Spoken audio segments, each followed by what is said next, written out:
que aumenta de brilho mais e mais até o dia perfeito. E por último, Provérbios, capítulo 1, me perdoe, Efésios, capítulo 1. Efésios, capítulo 1.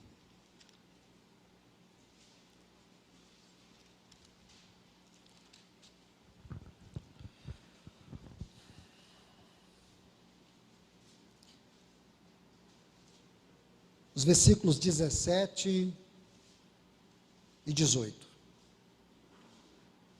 Para que o Deus de nosso Senhor Jesus Cristo, o Pai da glória, vos dê um espírito de sabedoria e revelação, no pleno conhecimento dele, sendo iluminados os olhos do vosso coração, para saberdes qual é a esperança da sua vocação e qual a riqueza da glória da sua herança nos santos.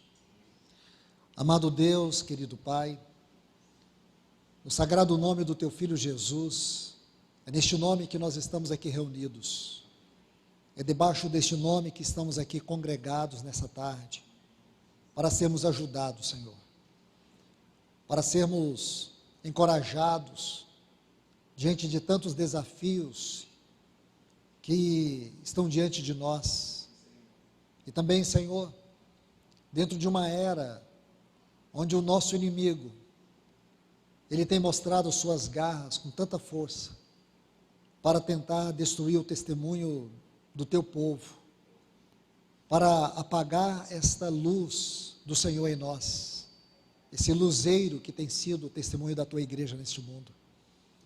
Nós precisamos da tua ajuda, precisamos do teu socorro nessa tarde. Obrigado por nos reunir nesses dias, como casais, para que possamos ouvir a tua palavra e sermos ajudados, restaurados, curados, encorajados e edificados. No nome do teu Filho Jesus nós oramos. Amém. Pois bem, meus amados irmãos e irmãs, nós temos dedicado esses dias para juntos sermos ajudados. Como o nosso irmão Germano colocou ontem, nós não somos exemplo para ninguém. E como o nosso irmão Arthur, nessa introdução, ele colocou para nós aquilo que é o fundamento. Nosso padrão é Cristo. Amém. E nós temos sentido essa urgência desse pastoreamento a partir das nossas casas, dos nossos relacionamentos, dos nossos casamentos, porque vivemos dias desafiadores. Quando lemos em Efésios capítulo 6, a partir do versículo 12, quando Paulo faz aquela extraordinária exposição sobre a nossa armadura espiritual, ele vai dizer que nossa luta não é contra carne, não é contra sangue, mas sim contra principados, potestades, contra os dominadores deste mundo tenebroso, contra as hostes espirituais da maldade que atua nas regiões celestiais. Nós sabemos que quanto mais nos aproximamos da volta do Senhor, mais essa batalha ela se intensifica. Essa guerra se torna mais renhida, mais agressiva, do ponto de vista dos relacionamentos, do ponto de vista das emoções. Acredito que nós nunca vivemos uma geração tão emocionalmente fragilizada como a nossa. Nossa geração é uma geração que se caracteriza pela fragilidade das emoções, onde as pessoas estão extremamente vulneráveis nas suas emoções e, consequentemente, nos seus relacionamentos. Ultimamente, nesses últimos anos, eu me deparei com algumas situações de divórcio no meio do povo de Deus. E eu tive o cuidado de poder tomar cada um daqueles relacionamentos e identificar alguns pontos que fosse para nossa ajuda, para minha ajuda, para o meu encorajamento e também de tanto quanto pudesse, ter essa sensibilidade de ouvir o Senhor. Uma das questões que eu percebo, assim, pela palavra de Deus e também dentro do contexto que nós vivemos, é que existe algo muito em comum nesses fracassos conjugais.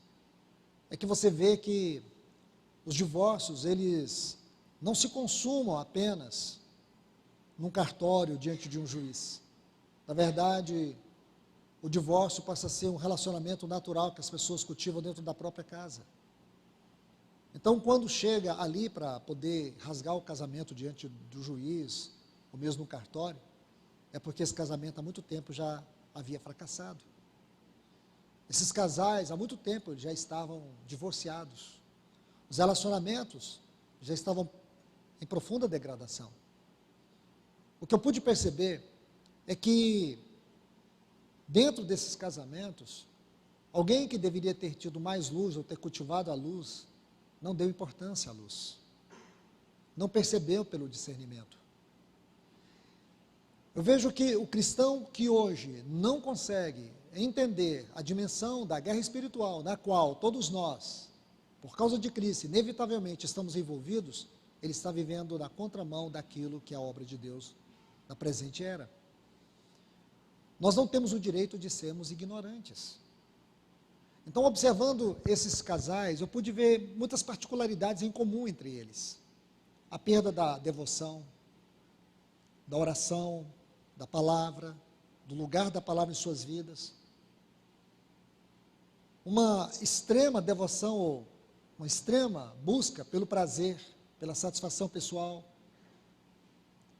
Pessoas que viviam uma egolatria exacerbada, exagerada.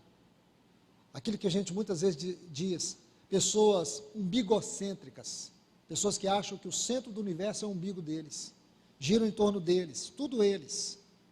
Pessoas que têm uma vida concentrada ou centrada nelas mesmas. Então eu pude perceber assim, muitas características em comum nesses fracassos conjugais. E hoje, esse é o espírito da era. O espírito dessa era, desse exato momento que nós estamos vivendo, é que o amor é eterno enquanto dura. O amor é eterno enquanto dura.